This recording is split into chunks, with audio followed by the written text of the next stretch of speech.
Welcome to the Health Leader Podcast, the podcast for bodywork practitioners seeking inspiration and knowledge. Hi, I'm Alicia Crook, and together with James Crook and Christine Knox, we'll explore the art, science, and stories behind healing touch. Join us as we uncover the diverse modalities, techniques, and innovations shaping the future of bodywork.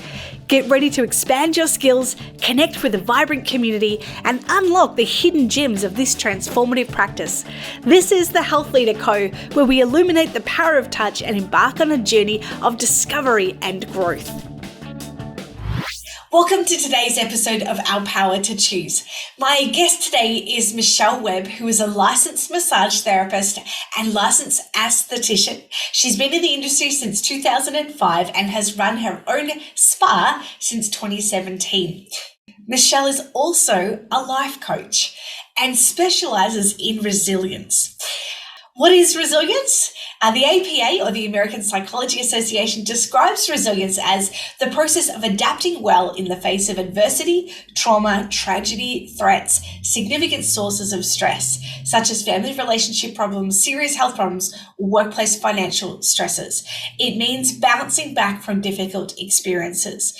Mechelle has a lived experience of resilience and now teaches this to her clients, both in the treatment room and outside, because of her journey through some really tricky and challenging times. I will share that today's episode is about childhood trauma, and if that is something that is triggering for you, I suggest that you skip to the next episode. Or while we don't dive deep into it, we're just mindful that what we do talk about on this podcast can sometimes be triggering for experiences that you may have had. If you are able to join us, Mechelle is an absolutely beautiful person who just exudes joy and fulfillment. And I can't wait to share that side of resilience with you, of who she gets to be now on the other side of her journey. Hi, Mechelle. Welcome to the podcast. Hi, Alicia. Thank you so much for having me. I'm so excited. Oh, we're so excited that you're here as well. Mechelle, do you want to give us a little bit of an overview of who you are and what you're doing at the moment in business and in life? Yes, absolutely. So I am a licensed massage therapist and esthetician, and I own a spa where, so I'm self-employed and I'm a solo provider. And I began doing that in 2017. As a way to have more peace in my personal life and to continue providing peace to my clients and having that connection with people. In addition to that, I am currently writing a book, and it's about resilience. So overcoming childhood adversity and abuse and the mindset and resilience that goes into that. So I'm sharing a lot of stories that have never been told before. But mostly I'm sharing the mindset that I had as a child to get through that. And then how the reader can develop their resilience as well. In that same line, I was like, how can I impact more people and teach people to discover and build their resilience? So I'm currently in the Jay Shetty certification school to become a life coach so that I can really get that message out and really impact as many people as possible. Wow, what an inspiring story, which is, just secretly why we got her on the podcast, right? Look, I'm just so excited for you to be able to come and share your story and your journey with us, because there is so much to unpack in all of that. So maybe, do you want to start with, what was the catalyst to want to start to delve into the mindset side of things for you?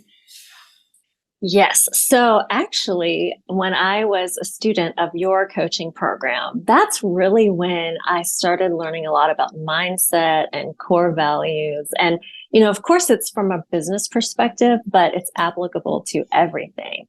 And when I started figuring that out, I realized that a lot of the choices I had made early on were based on my core values. And so that kind of started that process. And then to the resilient side was, as my daughter ages, every year, I'm like, how can I teach her to be resilient without having to go through the traumatic experiences? And I started researching, like, can you develop resilience? And you can. And so I was like, great. And as I was reading over these lists of things to do, I was like, I did some of these as a child. And so, like, I'm living proof that those things really do work. And while they may seem simple, they're not necessarily easy. So, I thought, okay, I can teach this to my daughter. And then I thought, wait a minute, I can teach this to more people. Like, you know, so, and just have such an impact and hopefully, like, help people have that foundation so that when unexpected and challenging things happen, they already have a foundation to get through that. Yeah, wow. That's so beautiful and such a powerful way to turn what was obviously a challenging and tricky and a time of your life that you should have been supported and cared for and in a safe space, and to be able to use that lived experience to then help others overcome their challenges and their tricky and hard times where they should have been taken care of, etc. To be able to help people with that is just it's inspiring. Thank you. Thank you so much. So what does resilience mean to you then? What have you discovered about resilience? Yeah. So resilience, like a definition that you might find online, is just being able to bounce back from setbacks and challenges and hard times. And that is definitely resilience. But to me, resilience is maintaining that joy and that spark and that love for life after you go through all of that stuff. So yeah, get up, try again, keep going, but don't lose yourself in the process of all of those hard times. Yeah, okay. Okay, and you spoke before about your core values. Are you able to share what your core values are and how you live in those? Yes. So my top three are peace, connection, and empowerment. So, being a massage therapist, and that obviously has a lot of peace around it. And I just seek peace in everything I do. Connection as well, like working, hands on with people and providing, you just have that deeper connection. So those two things really led me to open my own business because I wanted control of my schedule. I didn't, I work a lot, but I wanted to work when I wanted to work, so I could be available with my daughter and be active in her life and as many activities as I can. So that gave me peace, was just having control of when I work and being available for her. And actually through that decision, I live my third core value, which is empowerment, because I am empowered to make all of those choices. And then all of those tie into the book and the coaching, because I will be able to make so many connections with people and empower them to build their resilience as well. Wow. And so with your book, what's the process of writing that been like? Because I'm sure you would have had to not just write a book, but also process a lot of the stuff that you're writing about. So can you tell us a little bit about that then? Absolutely. So before I made the decision to actually do it, I had all of the imposter syndrome thoughts, right? Like, who am I? Who wants to hear my story? Like, I'm not a writer. I'm not a speaker. Like, who am I to present this, right? So I had to really get over those thoughts. And then I had to learn the process, right? Like, how do you write a book? How do you publish a book? How do you, like, all of these steps? So doing all of that as well. And then, yeah, for sure, a lot of the stories that are in the book, no one knows about. And to this day, like, until it's published, only like 2 people know the story. So that was really hard to put down into words. Really hard to come to a reckoning of, being abused, witnessing abuse, and just surviving all of that. And then admitting that it happened, and admitting that, it was my parents who did that. So those were really hard things to put out into the world. So I'll be doing an audiobook as well. And so I've been reading the book out loud. And writing it is different than saying it, for sure. So that it really has been a process and therapeutic as well. Yeah. Wow. And so can I ask, what thoughts around people that know you, or like, is it possible that do you have parents living that might be reading this or listening to this at some point? Oh, right. No, both of them are deceased. Okay. And I did reach out to their living relatives prior to writing the book. And I said, this is what I'm doing. You're going to find out some horrible things that you didn't know. And I just want to give you a heads up. And everyone was really supportive and okay with me doing that. Yeah, because I imagine that would be a hurdle. I think for me, I'd have to overcome. Like, wow, in order to be able to put out what's actually happened, and have that. How you said it before was really beautiful. To basically, essentially, still have the essence of you in the compression, like when you're going through the tricky times, when you're going through the hard stuff, when you're reprocessing trauma, or when you're acknowledging that there even was trauma, which is two very different things, just so we're clear. Right. And then having that kind of what would people think, but what would people who know them think is, there's so many layers of complexity in that, to be able to tell and share your story, which is powerful. It really is. Yeah. Yeah. And you can hear how the three values that you have, your three core values, peace, connection, and empowerment, are so vital and pivotal to that message getting out. I imagine that if peace is a value, then having connection, having peaceful connections with family members that may or may not know of what was going on is important. But also to be able to then help to empower others to have that peaceful connection with themselves. My brain's hopping all over the place. It's amazing. Yeah, it really is. Core values are really powerful. It's a very important thing. Yeah, for sure. If you could share 4 ways to be resilient, what would they be? Yes. So pulling from the list that you can find on Google anywhere, there's like 10 steps, right? But pulling from my own experience, what I did was, I would say these 4 things. The first thing is to be proactive. So when you decide that you are in control of your life, then you can make all of your decisions on purpose. And that is super important. Another step would be to draw from your previous experience. So we've all had challenging times. And if you can remember, like, okay, I went through this challenging time. I got through it. It was temporary. I learned from it. And so it just gives you a perspective, and it helps you to maintain hope that, okay, this is not going to last forever. Knowing your why. So again, one way to know your why is to find out your core values. And there are other whys as well. But when you know why it's important for you to keep going, then you're just more able to push through the challenging times and the uncertainty. So that's super important, because that's going to get you back up. Yeah. And then making connections. So even if you can find one person that you can count on, depend on when you're going through a hard time, and they can count on you, you've got to work together, then even one person, even long distance, can give you a strong foundation of a good connection to help you with that. Yeah.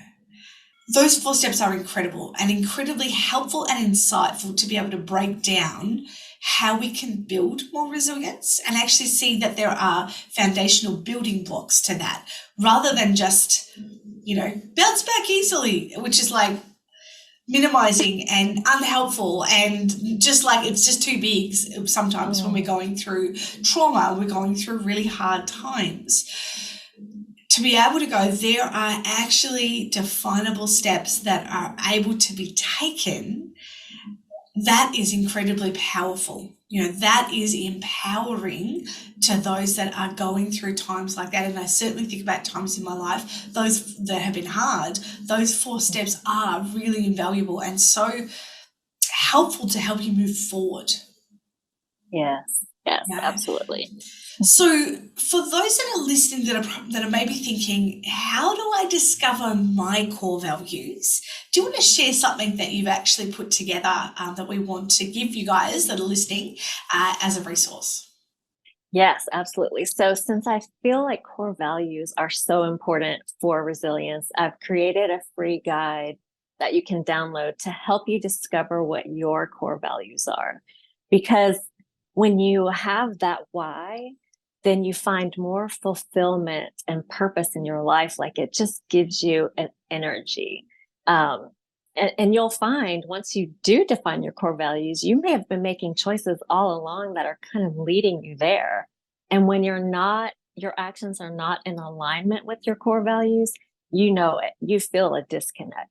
So, yeah, so I created this guide so that people can kind of start to discover what their core values are. And hopefully, by doing that, it will empower them to align their actions with their core values and to experience that empowerment and positive impact in their own lives. Yeah, and look, values work is something that we start with, as you know, because you worked with us. And often people are like, but I want to do business. It's like, well, you can't do business until you can language. If you can't language it, you can't have it. So the more you Mhm. understand how you're already operating in the world and have language to it, the easier it is to be able to create more of what you want and less of what you don't want. Absolutely. And core values are so important because we spend like 95% of our time in our top three core values. So if you don't know them, and often people will say things, and I don't know if you've discovered this as well, but people will be like, oh, I should say family, like, oh, I've got kids, so, I should say. And it's like, family is not in my top three values, and nor is it in yours, just to be clear. And yet Yeah. you can hear how your top three values, your relationship with your connection to your daughter has actually pushed you and challenged you to do your own work internally in order to have a Yes. greater connection with her.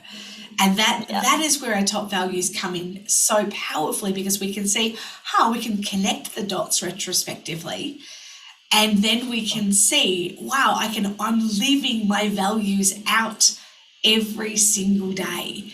How cool is that? Yes, absolutely. Absolutely. And the feeling you get from that is almost indescribable.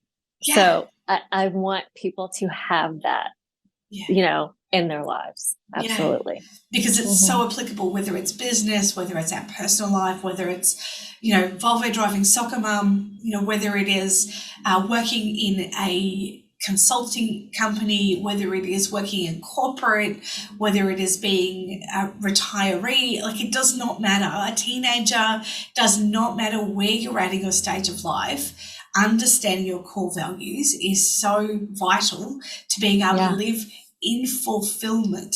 And I think that's the Yeah. word, because when you're living a fulfilled life, you know who you are and you're able Yes. to stay uniquely you through the hard stuff. And that's what's Absolutely. so powerful.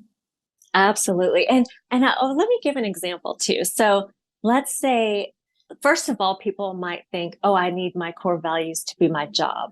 No, it doesn't have to be your job. It could be a hobby, just anything you do on the side.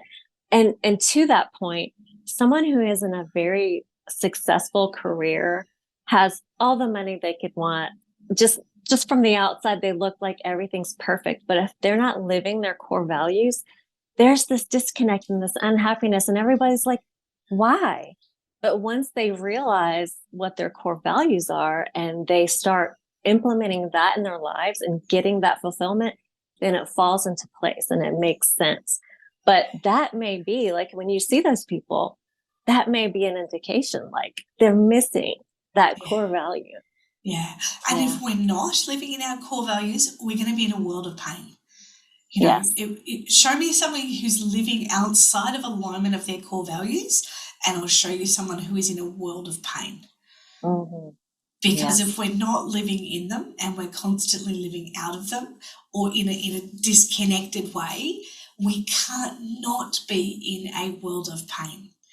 Yeah, Hmm. like we actually can't not be, because it's we're our body and our soul knows. And we treat people hands-on work who we know are not living to their highest purpose. And we know that they're completely disconnected from the life that you can see that they want to be living, but they're not able to jump tracks. And we, like, our body knows, through books like The Body Keeps the Score and things like that, like our body knows our truth. And when we're actually living, we can do the mindset work to then align, Christine says, align our head, heart, and hands. That's what she talks about living in alignment, is that when we can align our head, our heart, and our hands, everything comes together and we can see that physical outworking of the internal mindset side of things happening in people's lives. And it's beautiful. That is beautiful. I love that. Yeah. Yeah. I love that. Mechelle, is there anything else that you would like to share with us today about your journey into and through resilience? Goodness. I think we've covered a lot. I just, I challenge people to go and find their core values and find a time that they've been resilient and remember that the next time when something unexpected or challenging comes up. Actually, I do have one other thing to share. So, a lot of times when people go through something traumatic, there's some comparison that goes on. Like, oh, I went through something way worse than that person. And you have this, like, that's not fair mentality. Or, oh, I didn't go through something as hard as that person. And so I should feel fine. Well, I think taking the comparison out of your challenge and your trauma and your setbacks, it's real to you and it is important to you, and you can't compare it to anyone else's. So focus on healing what you've gone through and bouncing back from what you've gone through, and don't think, oh, it wasn't that bad, or, oh, it's way too bad. And just try not to compare. Yeah. I think that's really, really wise words. Comparison is the thief of joy. And when we start to look to the left or to the right, it's like, comparison can be so minimizing, or it minimizes our experience or other people's, neither of which is helpful. So being able to just sit with the mess, sit with what is actually coming up for us, what has gone on, how our lived experience of this has been, is vital to our healing and recovery journey and building of resilience. Yes. Yeah. So I think that's what I would leave you with. Yeah. Mechelle, thank you so much for your time today. It's been beautiful to hear from you. I really appreciate your journey and your story and your willingness to share that with us today. Yes. Thank you so much. Thank you so much for having me. It's been a real pleasure. You've been listening to the Health Leader Podcast, hosted by James and Alicia Crook, together with Christine Knox, business coaches and modality mentors for massage and manual therapy. Elevate your hands-on skill and your practice to get incredible results at the Health Leader Co. Jump onto Facebook or Instagram and look for the Health Leader Co to connect. Also, please go to iTunes and rate us 5 stars so that even more people can access this podcast.